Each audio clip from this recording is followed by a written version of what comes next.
Hi అండి. అందరికీ నమస్కారం. నేను ఇవాళ ఒక వీడియో చేయడానికి కారణం ఏంటంటే, చాలామందికి పీఠాలు పెట్టుకుంటారండి. ఇవన్నీ ఎలా తీయాలి? ఫోటో కదలకుండా ఎలా తీసుకోవాలి?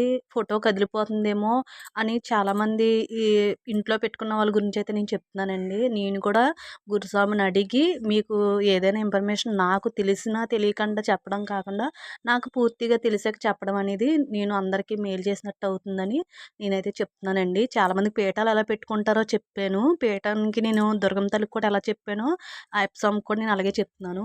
ఇప్పుడు ఇంకా ఇప్పుడైతే నేను మొన్న ఇవన్నీ పెట్టుకున్నప్పుడు కూడా మీకు పీఠం పెట్టుకున్నప్పుడు నేను వీడియో చేశాను. తర్వాత ఇప్పుడు పీఠాన్ని ఈ పువ్వులు ఇవన్నీ నేను మార్చుకున్నప్పుడు కూడా నేను మీకు వీడియో చేయాలని చెప్పి ఈ వీడియో చేస్తున్నానండి. అయితే ఏంటంటే ఇప్పుడు ఇవన్నీ ఎలా తీయాలంటే ఫోటోలు కదలకూడదంటారు. నేను గురుస్వామిని అడిగాను. ఈ ఫోటో ఇప్పుడు అయ్యప్ప స్వామి ఫోటో ఉంది కదండీ! ఈ పువ్వులు ఇవన్నీ తీసేసుకోవచ్చు. కింద మనం బియ్యమేస్తాం కదండీ! ఆ బియ్యాన్ని మనం ఎప్పటికప్పుడు మార్చేసుకోవాలండి. మనం కనీసం ఈ పువ్వుల దండ ఈ పైన పువ్వులు డైలీ పెట్టుకున్నా, ఈ పువ్వుల దండ 2 రోజులకోసారి వెళ్ళిపోతుంది కదండీ! అలాంటప్పుడే మనం కింద ఏసిన బియ్యాన్ని కూడా తీసేసుకోవాలండి. ఎందుకంటే అవి బియ్యం అలా ఉన్నాయంటే పురుగులు పట్టేస్తాయి.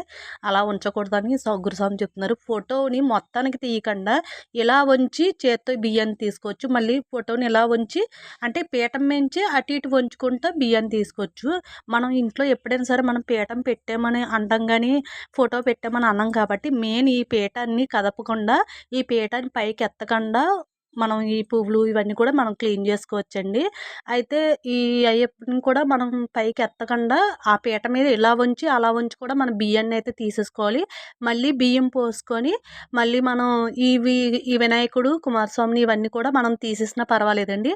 అయ్యప్ప పీఠం పెట్టాం కాబట్టి అయ్యప్పని తీయకుండా అటు ఇటు వంచుకొని బియ్యాన్నయితే తీసుకోవచ్చు. ఇప్పుడు నేను మీకు ఆ వీడియో అనేది నేను అంటే పూర్తిగా నేనే తీసి మీకే పెట్టాలంటే అవ్వదు కాబట్టి, నేను ఇప్పుడైతే ఇవన్నీ క్లీన్ చేస్తాను.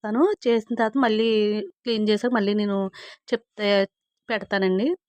నేను అన్నీ తీసేసాను. అయ్యప్ప స్వామి ఫోటోనైతే ఉంచుకున్నాను. ఇప్పుడు నేను వివరంగా చెప్తున్నానండి. మీరు పీట మీద ఫోటో కదపకుండా అంటే ఇంగోండి ఇలా ఇలా వంచుకొని సుతని పీఠానికి ఆనుకునేలాగా బియ్యం తీసుకోవాలండి కింద నుంచి చేపెట్టి. తర్వాత మళ్ళీ అటువైపు బియ్యం ఉంటే ఇలా వంచి మనం పీఠాన్ని తీయాలి గానీ, ఆ మొత్తానికి ఫోటోనైతే తీయకూడదు. మామూలుగా అటు ఇటు జరుపుకొని ఇంకోటి చూసారా పీఠమంతా శుభ్రంగా ఇలా తుడిసేసుకోవాలండి మనం. తర్వాత నేను పువ్వులన్నీ పెట్టాక మళ్ళీ నేను చూపిస్తాను. ఇదిగోండి లాస్ట్‌కి నేను ఇలా పీఠమన్నీ సర్దేసుకొని ఇలాగ నిత్య పూజ అన్నీ చేసుకున్నానండి. మాకు సూర్యకిరణాలు కరెక్ట్‌గా దేవుడి దగ్గర పడుతున్నాయి. చాలా హృదయంగా దేవుడి ఫోటోల మీద పడితే మంచిదంటున్నారు.